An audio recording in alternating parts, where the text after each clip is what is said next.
Bonjour, j'espère que vous allez bien.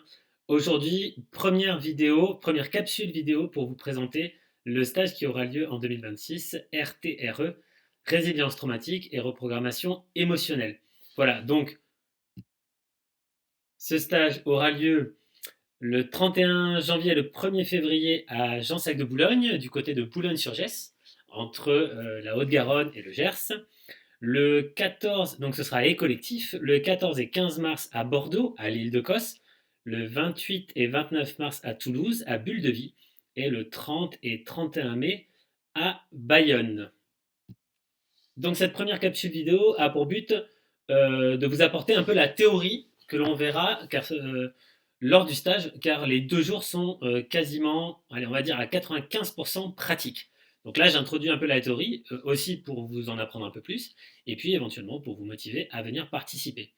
Donc, je vais vous présenter d'abord le principe de la douleur selon la médecine traditionnelle chinoise et plus précisément la théorie des 5 éléments. Donc, dans cette théorie des 5 éléments de la médecine traditionnelle chinoise, la douleur, ce n'est pas juste de la douleur, avec des influx nerveux, et puis c'est tout. Comme on pourrait le voir en médecine, disons, occidentale, nous allons d'abord avoir l'enregistrement de la douleur physique qui va se faire par l'intermédiaire des poumons et de la peau, puisque la peau, c'est le premier tissu touché par les coups, et puis les poumons, c'est le premier organe touché par l'extérieur, avec son ouverture qui est le nez, bien sûr, qui est l'organe des sens le plus avancé. Donc on dit que les poumons enregistrent la douleur physique. Il faut le considérer comme une sorte de réceptacle, de récepteur de la douleur physique. Et puis on sait que quand il y a de la douleur physique, souvent il y a de la douleur psychologique. Néanmoins, on peut également avoir de la douleur psychologique sans douleur physique, comme par exemple lors de harcèlement moral ou ce genre de choses, ou du harcèlement tout simplement. Et donc ça, c'est l'organe, c'est l'entité du foie qui va gouverner ça, donc par le Hun, l'esprit du Hun.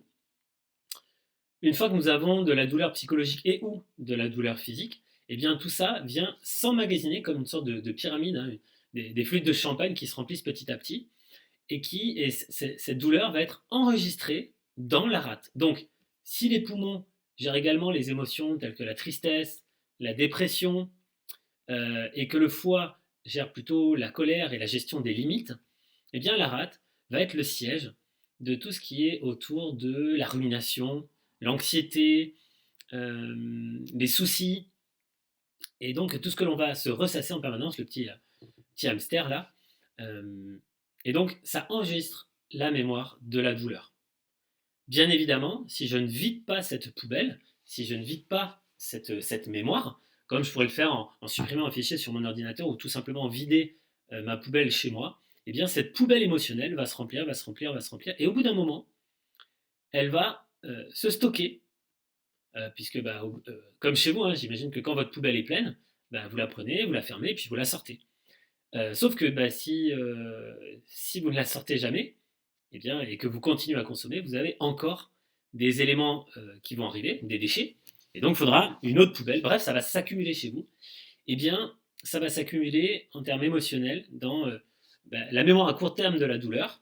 Okay, et donc ça, ce sont les reins, avec les surrénales qui sont les glandes du stress, donc stress, frayeur, phobie, trauma.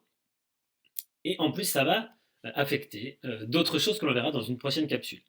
Et quand les reins n'en peuvent plus, et que ça fait longtemps, eh bien, ça vient influencer le cœur, qui est donc la gestion de la mémoire à court terme. Et là, on est plutôt dans de l'aigreur, de la rancune, et pourquoi pas de la haine, avec bien évidemment de l'ingratitude, et puis, euh, et puis du manque de reconnaissance. Alors, le problème là-dedans, c'est quand, si c'est quelqu'un d'autre qui vous l'a fait, tout ça, ça peut aller, mais si c'est vous qui entretenez votre propre douleur psychologique, avec par exemple, je suis nul, j'y arriverai pas, etc., eh bien, votre poubelle, elle s'accumule d'autant plus.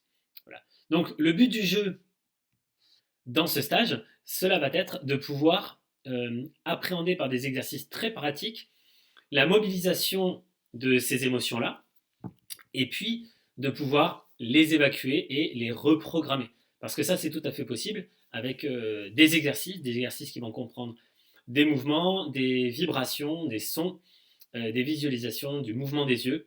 Et vous avez tout le programme juste en dessous en cliquant soit sur le lien vidéo, sous un post LinkedIn, un post YouTube. Bref, faites circuler. Si vous êtes invité, je ne vais pas vous faire le coup du ah, dépêchez-vous, il y a des places limitées. Mais en fait, c'est vrai, parce qu'en fonction des salles, eh bien, il y aura des endroits où, par exemple, à Bordeaux, je crois qu'à l'île de Kos, on peut être 8 ou 9 maximum, alors qu'à l'IFNAT à Bayonne, il y aura beaucoup plus de places. Voilà. Mais maximum, je prends 12 personnes pour que vraiment ce soit en cercle intime, parce que bien évidemment, le but du jeu, c'est de travailler pour vous-même.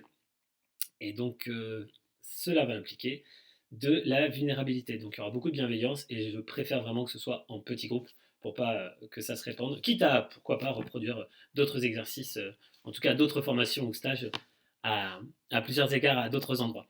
Voilà, prenez bien soin de vous. C'était la première capsule vidéo et je vais essayer de vous en montrer d'autres pour apporter plus de théorie, de compréhension sur les traumas et la gestion des émotions euh, par l'avenir.